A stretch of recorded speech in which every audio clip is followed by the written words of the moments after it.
अस्सलाम वालेकुम स्टूडेंट्स। हमारे पास जो आज का न्यू टॉपिक है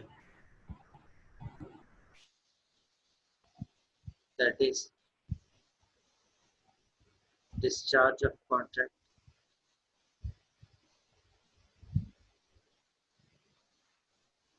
जो आपको ऑलरेडी नज़र आ रहा होगा स्क्रीन पे भी।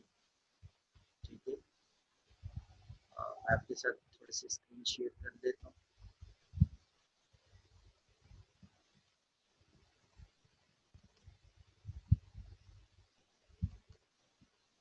ये आप लोगों को नज़र आ रहा होगा discharge of contract.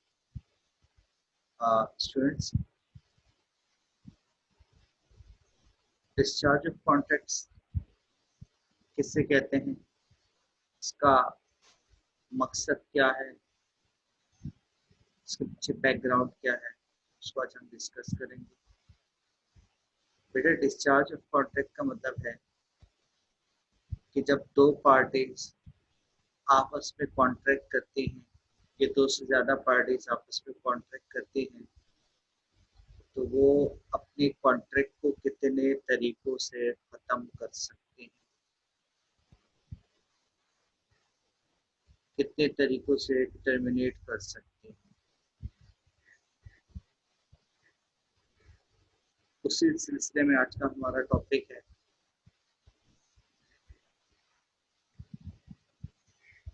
That is discharge by contract.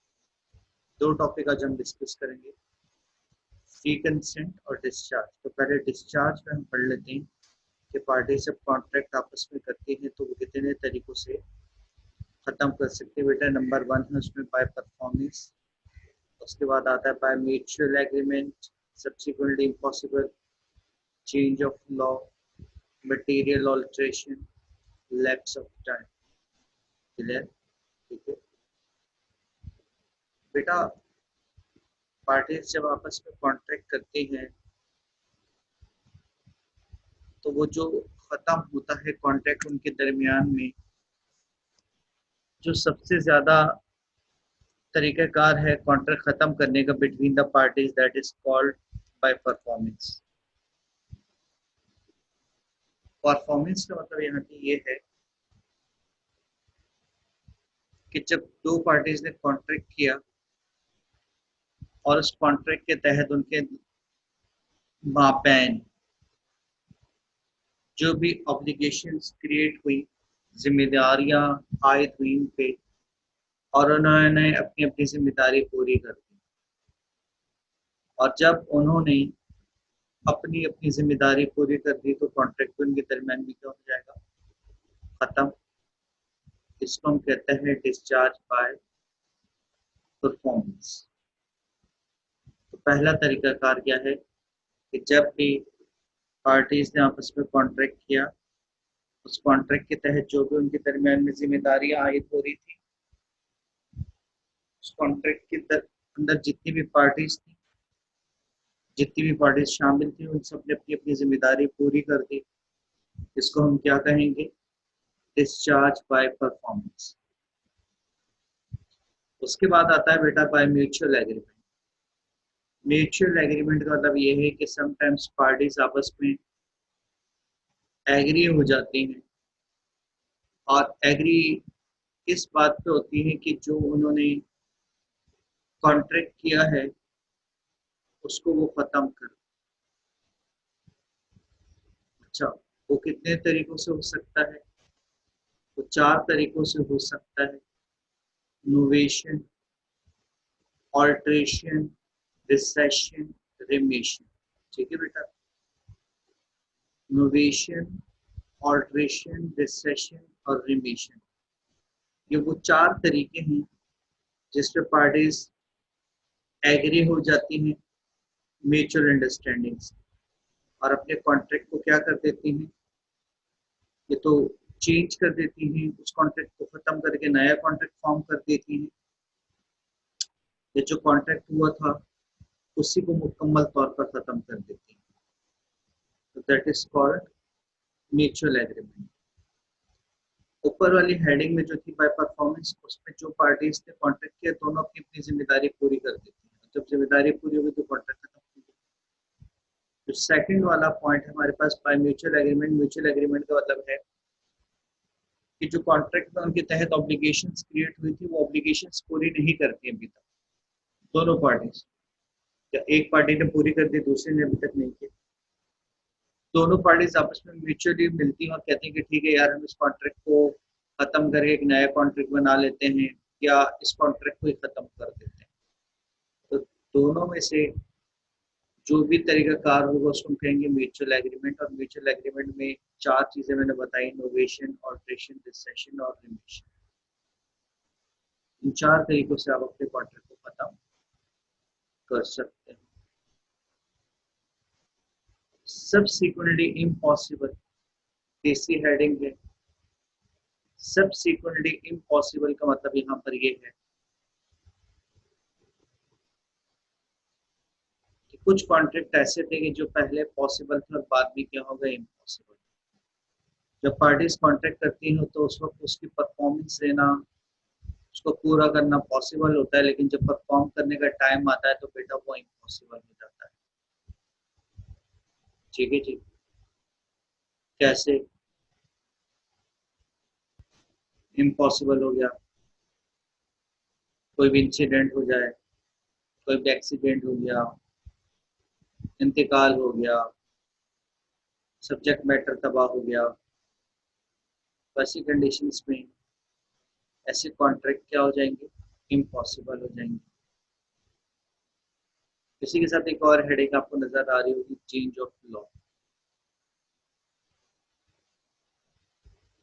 ठीक है। चेंज ऑफ लॉ में वर्सेस मिलेगी कि पार्टीज ने कॉन्ट्रैक्ट किया। लेट्स सपोज दो पार्टीज ने कॉन्ट्रैक्ट किया आपस में और कहा कि जी हम अपनी अपनी परफॉर्मेंस जो है वो नेक्स्ट मंथ देंगे। अब दोनों पार्टीज अपनी परफॉर्मेंस देने के लिए विलिंगनेस पूरी करनी चाहती है अपनी जिम्मेदारी, लेकिन गवर्नमेंट कानून को चेंज कर देती है, लॉ को चेंज कर देती है। वो जो लॉ चेंज हुआ उसका असर उनकी कॉन्ट्रैक्ट पे पड़ा और कॉन्ट्रैक्ट क्या हो जाएगा बेटा, परफॉर्म करना उनके लिए पॉसिबल नहीं है। और अगर वो परफॉर्म करने की कोशिश करेंगे तो उसका मतलब है वो लॉ को क्या करेंगे, वायलेट करेंगे। तो बसा बात ऐसा भी होता है जो कॉन्ट्रैक्ट किया है वो परफॉर्म करना पॉसिबल नहीं होता। ठीक है।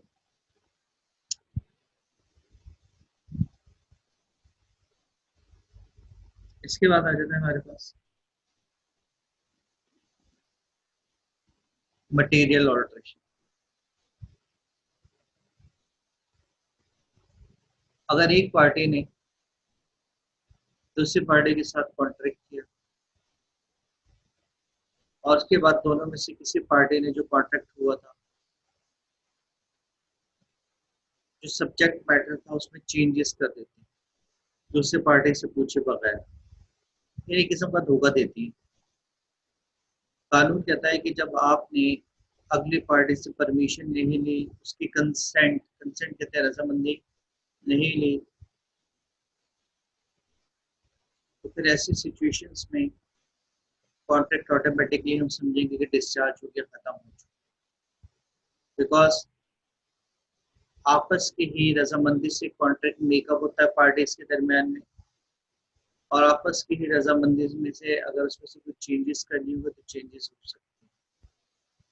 लेकिन अगर आपने बगैर कुछ भी चेंजेस की तो in the eyes of law वो कॉन्ट्रैक्ट क्या हो जाएगा, डिस्चार्ज। इसके बाद आ जाता है हमारे पास बेटा लैप्स ऑफ टाइम।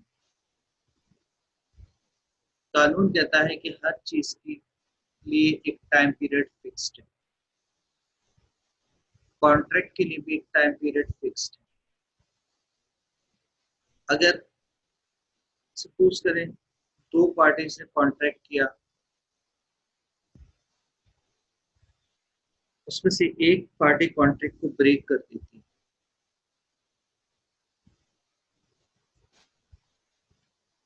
तो जो दूसरी पार्टी है, जो एग्रीव पार्टी है, जिसको हम प्लेंटिफ कहते हैं, कानून कहता है कि आपके पास जो टाइम पीरियड है ना, वो 3 इयर्स का है। कि जिस डेट को कॉन्ट्रैक्ट ब्रेक हुआ है, उस डेट से लेके ऑनवर्ड आपने 3 इयर्स में अपनी इस कॉन्ट्रैक्ट को के लिए केस करना होगा अदर पार्टी को। सपोज करें मैंने आपसे कॉन्ट्रैक्ट किया, मैं आज की डेट में ब्रेक कर देता हूँ, तो आज की डेट से लेके ऑनवर्ड आपके पास 3 साल का टाइम पीरियड है। उस 3 साल में आपने मुझ पे केस करना है। अगर आप 3 साल के बाद केस करेंगे, तो कानून कहता है कि आपका टाइम पीरियड एक्सपायर हो चुका है, कॉन्ट्रैक्ट खत्म हो चुका है, सो देयरफॉर अब आप मुझ पे केस नहीं कर सकते। तो ये वो मेथड्स हैं, ये वो तरीक़ाकार हैं कि बेटा जब एक पार्टी कॉन्ट्रैक्ट करती है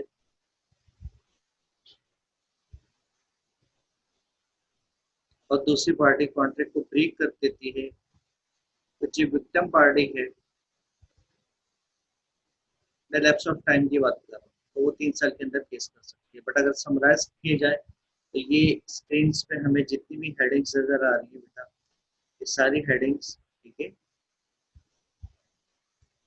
ये इसको हम कहते हैं डिस्चार्ज ऑफ कॉन्ट्रैक्ट। तो डिस्चार्ज ऑफ कॉन्ट्रैक्ट में क्या क्या चीजें पड़ी अपनी? By performance, by mutual agreement, इसमें 4 चीजें मैंने बताई: innovation, alteration, rescission, remission, subsequently possible. जो पहले पॉसिबल था, बाद में क्या हो गया? इम्पॉसिबल हो गया। मटेरियल ऑल्ट्रेशन, कि विदाउट परमिशन आपने जो भी कॉन्ट्रैक्ट हुआ था उस पर चेंजेस कर दी। Lapse of time, contract break हो गया, 3 साल का टाइम पीरियड है अगली पार्टी पे केस करने का, मुकदमा करने का, सू करने का, बट आप इंतजार करते ही रह गए, 3 साल गुजर गया, तो कानून के तब कॉन्ट्रैक्ट खत्म हो गया। अब आपका उसका कोई लिंक नहीं हो रहा, कोई आपका उसका रिलेशनशिप यहाँ पर नहीं है विद रिस्पेक्ट टू कॉन्ट्रैक्ट, कानून के तहत कॉन्ट्रैक्ट भी क्या हो चुका है? खत्म। ठीक है जी, तो ये हमारे पास था टॉपिक डिस्चार्ज ऑफ कॉन्ट्रैक्ट। दूसरा टॉपिक जो आज हम स्टार्ट करेंगे बेटा, उसका नाम है फ्री कंसेंट। ठीक है, that is topic number 2, free consent. बेटा फ्री कंसेंट, कानून कहता है कि जब भी पार्टीज आपस में कॉन्ट्रैक्ट करेंगी तो उनकी कंसेंट क्या होनी चाहिए? यहाँ पे फ्री होनी चाहिए।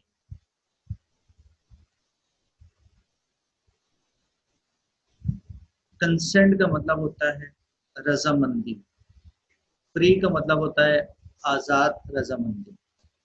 कानून कहता है कि अगर पार्टीज आपस में कॉन्ट्रैक्ट करेंगी तो बेटा उनकी कंसेंट क्या होनी चाहिए? फ्री होनी चाहिए। अगर कंसेंट फ्री होगी तो ऐसा कॉन्ट्रैक्ट क्या होगा? वैलिड होगा।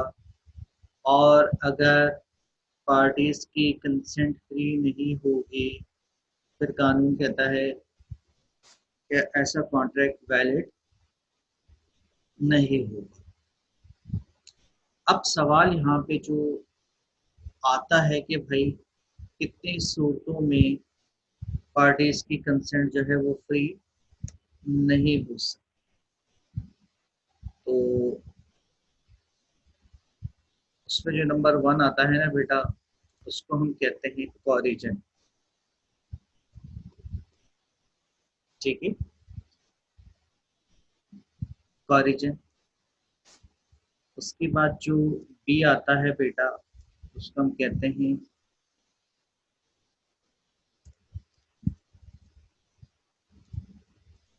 Undue influence. ठीक है, इसके बाद जो बेटा सी आता है,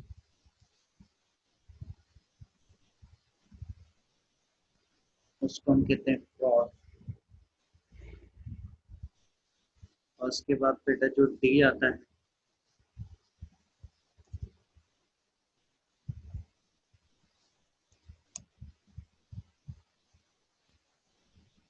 उसको इसको हम कहते हैं मिस रिप्रेजेंटेशन।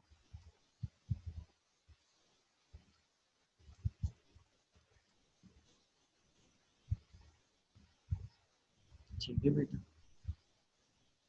और जो ये आता है इसको हम कहते हैं मिस्टेक। तो ये वन बाय वन करके हम पढ़ेंगे। टॉपिक है हमारे पास बेसिकली फ्री कंसेंट। बैकग्राउंड इसका ये था कि जब भी पार्टीज आपस में कॉन्ट्रैक्ट करेंगी तो उनकी कंसेंट क्या होनी चाहिए बेटा? फ्री होनी चाहिए। कंसेंट फ्री होगी तो कॉन्ट्रैक्ट वैलिड होगा, कंसेंट फ्री नहीं होगी तो कॉन्ट्रैक्ट वैलिड नहीं होगा। ठीक है। अब कंसेंट कितने तरीकों से पार्टीज के दरम्यान में फ्री नहीं हो सकती? Coercion, undue influence, fraud, misrepresentation, mistake. बेटा कानून कहता है कि अगर ये चीजें पार्टीज के दरमियान में एग्जिस्ट हुई, अगर इन चीजों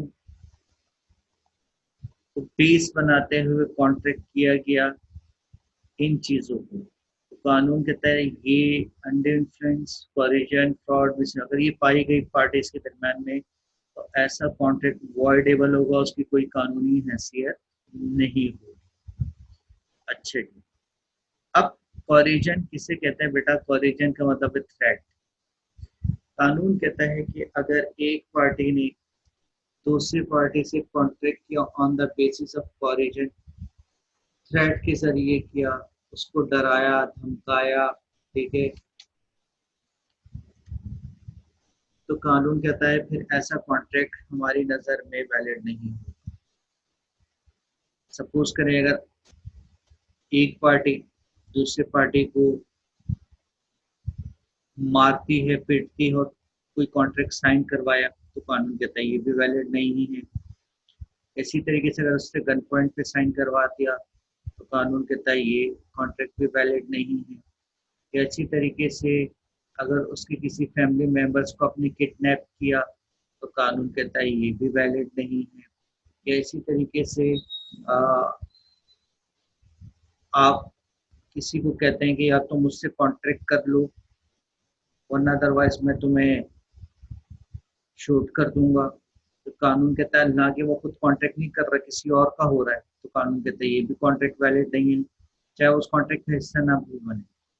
या इसी तरीके से कहा जाता है कि यार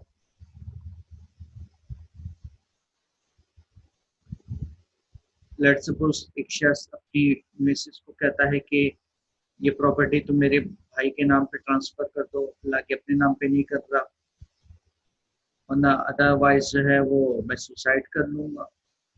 तो कानून कहते हैं ये सारी चीजें कॉरिजन में आती है।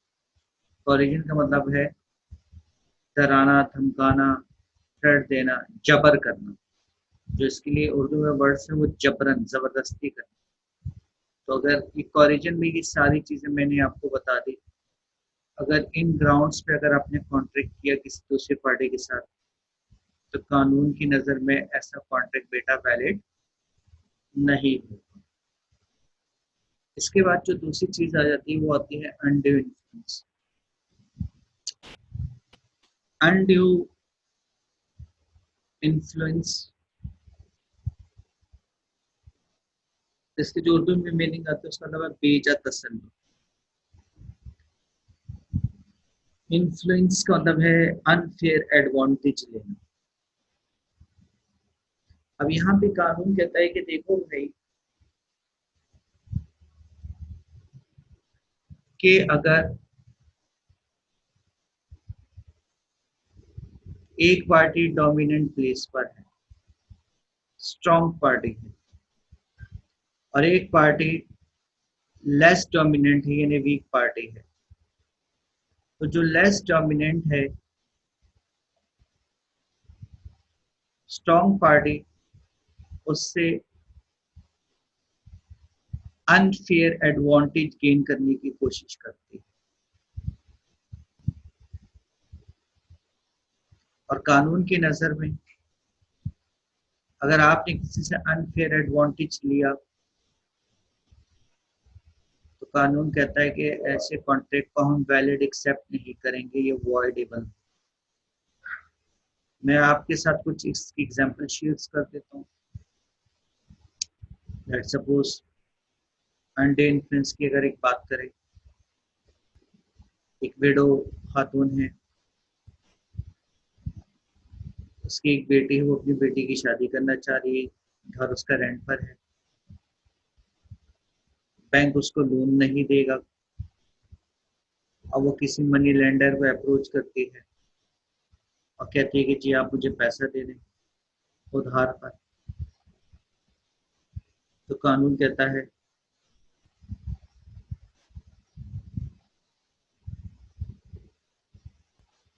अगर उस मनी लेंडर ने उससे अनफेयर एडवांटेज गेन किया, वो एडवांटेज कैसे गेन कर सकता है? वो इस विडो खातून से कहता है कि देखो भाई, मार्केट वैल्यू चल रही है 12%, मैं आपको रेट ऑफ इंटरेस्ट जो आपसे लूंगा वो लूंगा 40%, 40% पे आपको लोन दूंगा, अपने लेना है लें वरना जाए। बस मनी लेंडर को पता ही यहाँ पे मजबूर है, बैंक उसको लोन देगा नहीं, मैं दूंगा। और उस खातून ने जो कि 12% वाला था उसको ले लिया 40%। तो कानून कहता है कि ऐसा कॉन्ट्रैक्ट इब्तिदा से क्या है, वैलिड नहीं है, वॉइडेबल। मतलब क्या हुआ कि अगर मार्केट वैल्यू कानून कहता है 12% है, तो मनी लेंडर आप 13 ले लें, 14 ले लें, 15 ले लें, मैक्सिमम 16 ले लें, 4-5% ऊपर ले सकते हैं। लेकिन अगर आपने 40% ले लिया तो कानून की नज़र में ये कॉन्ट्रैक्ट वैलिड नहीं, बिकॉज आपने उससे अनफेयर एडवांटेज गेन किया। इसी तरीके से अगर कोई लॉ, जिसको हम फाइडेंशियल रिलेशन कहते हैं, फाइडेंशियल रिलेशन मतलब ट्रस्ट, ट्रस्ट बेस। क्लाइंट को अपने अगर लॉयर पे ट्रस्ट है और वो उस ट्रस्ट का फायदा उठा रहा है, एतमाद का फायदा उठा रहा है, और कोई उससे अनफेयर एडवांटेज गेन करते, कोई प्रॉपर्टी वगैरह ले ली, तो कानून कहता है ऐसा कॉन्ट्रैक्ट भी कानून की नज़र में वैलिड नहीं होगा। ठीक है जी। तो इन शॉर्ट, एंटी इन्फ्लुएंस का मतलब है कि जहां एक पार्टी डोमिनेंट प्लेस पर हो और दूसरी पार्टी लेस डोमिनेंट हो। ठीक है। तो जो डोमिनेंट वाली है वो अगली पार्टी से फायदा उठाती है, वीकर पार्टी से। इसके बाद आ जाता है बेटा तीसरा, फ्रॉड। कानून कहता है फ्रॉड का मतलब ये है कि आप अगली पार्टी को घेर कर लाएं, कन्वेंस करें, उसको हरे बाग दिखाएं, और उसको घेर कर लेकर आना, उसको हरे बाग दिखाना, आपका मकसद होता है कि आपका अपना फायदा हो और अगले का क्या हो, नुकसान हो। दोबारा सुन लीजिएगा। एक पार्टी जब दूसरी पार्टी को कन्वेंस करे, माइल करे अपनी तरफ, और उसके साथ कॉन्ट्रैक्ट करे, और उस कॉन्ट्रैक्ट का मकसद ये था कि आपका फायदा हो और उसका नुकसान हो, तो इसको हम क्या कहेंगे बेटा, फ्रॉड। फ्रॉड बेटा आप डायरेक्टली खुद भी अगली पार्टी के साथ कर सकते हैं, अपने एजेंट के थ्रू भी कर सकते हैं, या आप थर्ड पार्टी का भी इसमें इस्तेमाल कर सकते हैं। क्लियर? फ्रॉड आप, मैंने कहा, खुद भी कर सकते हैं, आप एजेंट के थ्रू भी कर सकते हैं, और आप थर्ड पार्टी का भी इस्तेमाल कर सकते हैं। कानून कहता है कोई ऐसी सजेशन या स्टेटमेंट देना जो आपको पता है कि आप जो स्टेटमेंट दे रहे हैं वो झूठी है, वो अनट्रू स्टेटमेंट है, वो सच्चाई पर मबनी नहीं है, तो कानून कहता है कि ऐसी स्टेटमेंट जिसके बारे में आपको पता है कि वो गलत है, झूठी है, सच्चाई पर मबनी नहीं है, अनट्रू है, और उसके थ्रू आप अगली पार्टी से फायदा उठाना चाह रहे हैं, उसका नुकसान करना चाह रहे हैं, तो इसका मतलब क्या है? ऐसा कॉन्ट्रैक्ट क्या होगा? फ्रॉड होगा। फ्रॉड पे जो भी कॉन्ट्रैक्ट होगा वो वैलिड नहीं होगा। अगर एक पार्टी आपसे कहती है कि ये तमाम जो गुड्स आप मुझसे खरीद रहे हैं ये इम्पोर्टेड है, और आपको इम्पोर्टेड करके बेच दिए महंगे दामों, लेकिन वो सारी चीज़ें पाकिस्तान में ही बनी हुई थी, लोकली मैन्युफैक्चर्ड थी, उनकी ग्रोथ लोकली हुई थी, प्रोडक्शन लोकली हुई थी, तो कानून कहता है इसके बारे में आपको पता था, बट अगली पार्टी से आपने क्या कहा? झूठ बोला।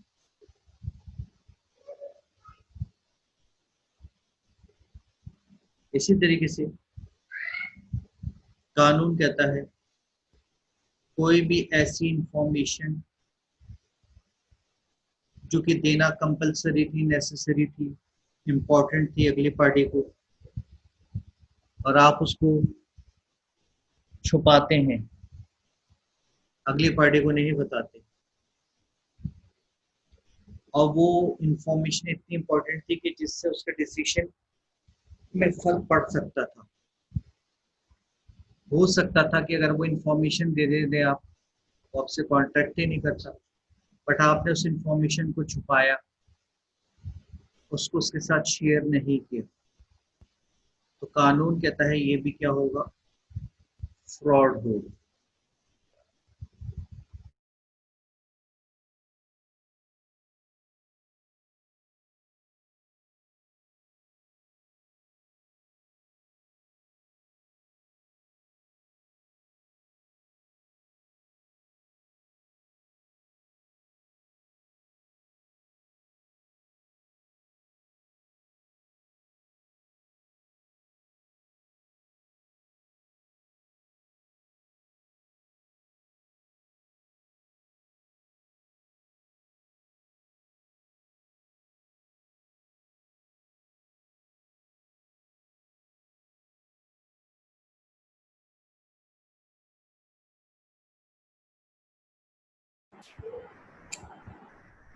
ठीक है जी।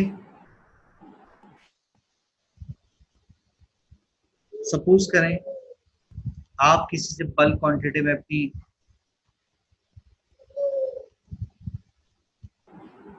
यूनिवर्सिटी के लिए कोई फर्नीचर खरीदते हैं, और जो फर्नीचर वाला कहता है कि जी ये बिल्कुल सही है, इसमें किसी किस्म का कोई डिफेक्ट मौजूद नहीं है, और कोई प्रॉब्लम भी नहीं होगी,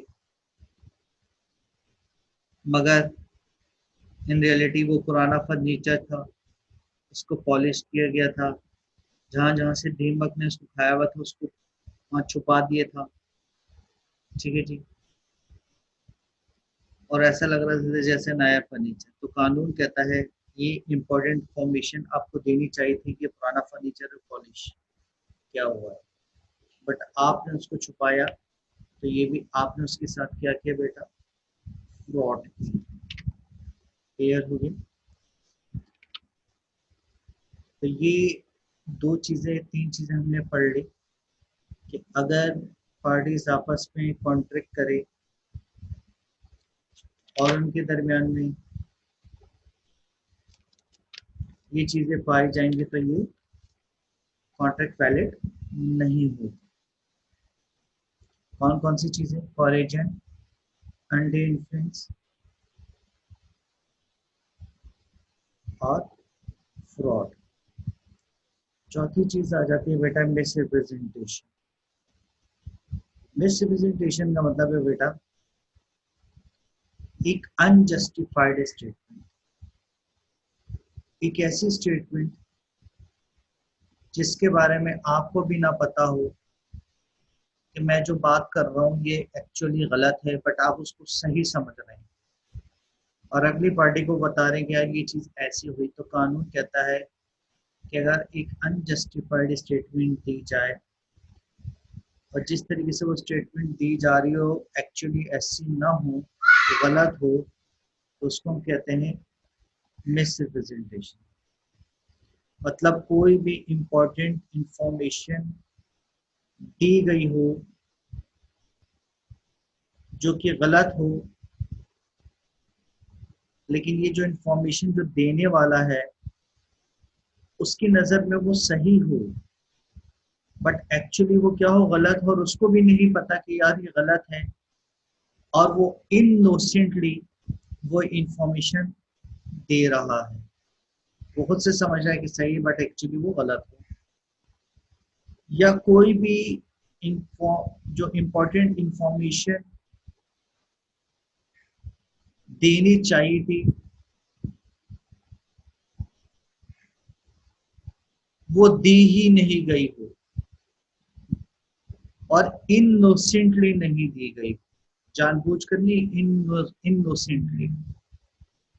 तो हमने दो चीजें पढ़ी, अगर इंफॉर्मेशन दी गई है वो गलत दी गई है इनोसेंटली, और इंफॉर्मेशन दी ही नहीं गई जो कि देना चाहिए थी और वो भी उसने इनोसेंटली नहीं दी, मतलब उसको पता ही नहीं था कि यार मुझे देनी चाहिए थी इंफॉर्मेशन। ठीक है, तो कानून क्या कहता है इसको? Miss representation.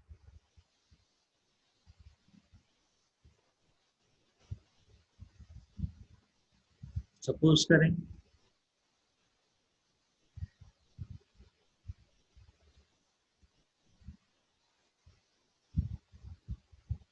एक एजेंट है स्टॉक एक्सचेंज में, वो आप लोगों से कहता है कि यार एक बड़ा well known person PSU Pakistan state oil का डायरेक्टर बनने जा रहा है,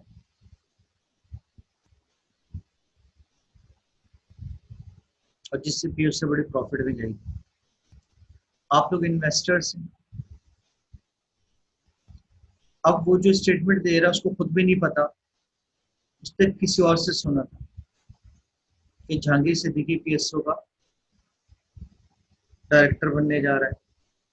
आप लोग उसकी बात पे रिलाई करते हुए जाकर शेयर्स खरीद लेते हैं। बाद में पता चलता है कि यार वो स्टेटमेंट गलत थी, क्योंकि उसको खुद किसी और ने बताया तो उसको भी पता नहीं था। तो कानून कहता है ये एक अनजस्टिफाइड स्टेटमेंट, और उसने इनोसेंटली स्टेटमेंट दी थी, जानबूझकर गलत नहीं बताए थे, लेकिन फिर भी कानून कहता है कि चूंकि सगली पार्टी का लॉस होता है तो ऐसे कॉन्ट्रैक्ट क्या होंगे, वैलिड नहीं होंगे, वर्डेबल। क्लियर हो गया बेटा?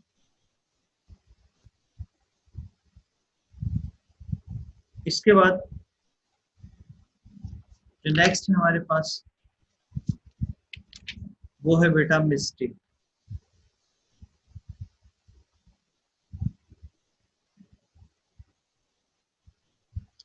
मिस्टेक का मतलब ये है कि पार्टी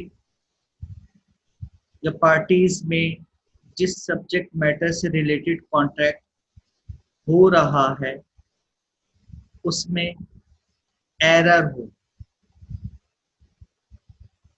एरर बेटा एक पार्टी की तरफ से भी हो सकता है और एरर दोनों पार्टीज की तरफ से भी हो सकता है। अगर एरर यानी गलती, जिसे मिस्टेक हम कहते हैं गलती, एरर एक पार्टी की तरफ से है तो कानून कहता है ऐसा कॉन्ट्रैक्ट वैलिड होगा, वॉइडेबल नहीं होगा। और अगर एक पार्टी की तरफ से गलती हुई है, दूसरी पार्टी बिल्कुल सही है, तो ऐसे कॉन्ट्रैक्ट को हम कहते हैं यूनिलैटरल, और अकॉर्डिंग टू लॉ ऐसा कॉन्ट्रैक्ट क्या होगा बेटा, वैलिड होगा। और अगर पार्टीज दोनों की गलती में या कॉन्ट्रैक्ट में दोनों पार्टीज की गलती शामिल थी तो कानून कहता है कि ऐसा कॉन्ट्रैक्ट वैलिड नहीं होगा, और इस किस्म के कॉन्ट्रैक्ट को हम कहते हैं बायलैटरल कॉन्ट्रैक्ट। ठीक है, मैं एक एग्जांपल दे देता हूँ। सपोज करें आप भी ट्रेडर हैं, मैं भी ट्रेडर हूँ। मैं आपसे कहता हूँ कि यार मेरा शिप जो है वो चाइना से आने वाला है, और वो उसमें जो चीज़ें पड़ी हुई हैं, लैपटॉप्स वगैरह, मोबाइल ये मैं आपके सेल आउट करूंगा, आप कहते हो कि फाइन ठीक। अब वो शिप एक्चुअली समंदर में डूब गया जिसके बारे में मुझे नहीं पता, जिसके बारे में आपको भी नहीं पता। तो हमारा ये जो कॉन्ट्रैक्ट हुआ बेटा, ये कॉन्ट्रैक्ट किस पे हुआ? ये बाय मिस्टेक पे हुआ।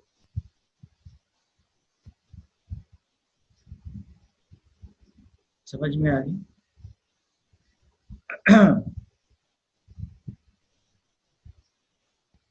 तो कानून कहता है इसमें दोनों पार्टीज की गलती है, ना मुझे पता था ना आपको पता था।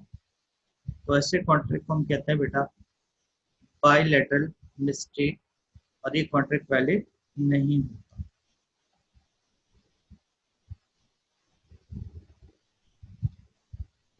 फिर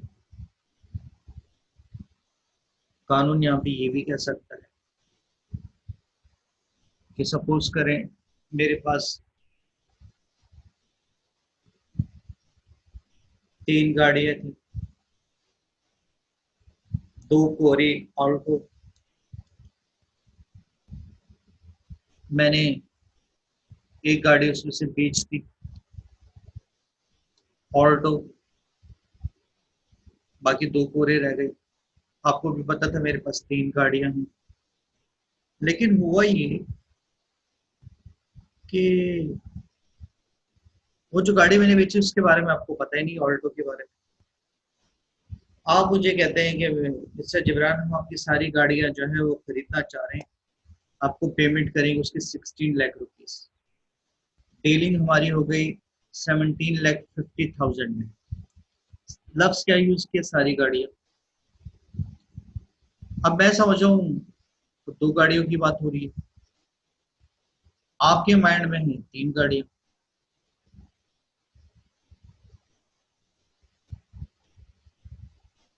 तो कानून कहता है कि यहाँ भी मिस्टेक हुई बायलट। समझ में आ गया? तो इन शॉर्ट कि अगर मिस्टेक पार्टीज में हो, दोनों साइड से, उसको कहते हैं बायलैटरल। और अगर एक तरफ से हो उसको क्या कहते हैं? यूनिलैटरल। यूनिलैटरल मिस्टेक वैलिड होती है, बायलैटरल मिस्टेक वैलिड नहीं होती। ठीक है, ये था आज का टॉपिक। इंशाल्लाह नेक्स्ट क्लास में हम नेक्स्ट टॉपिक को कंप्लीट करेंगे। अल्लाह हाफिज।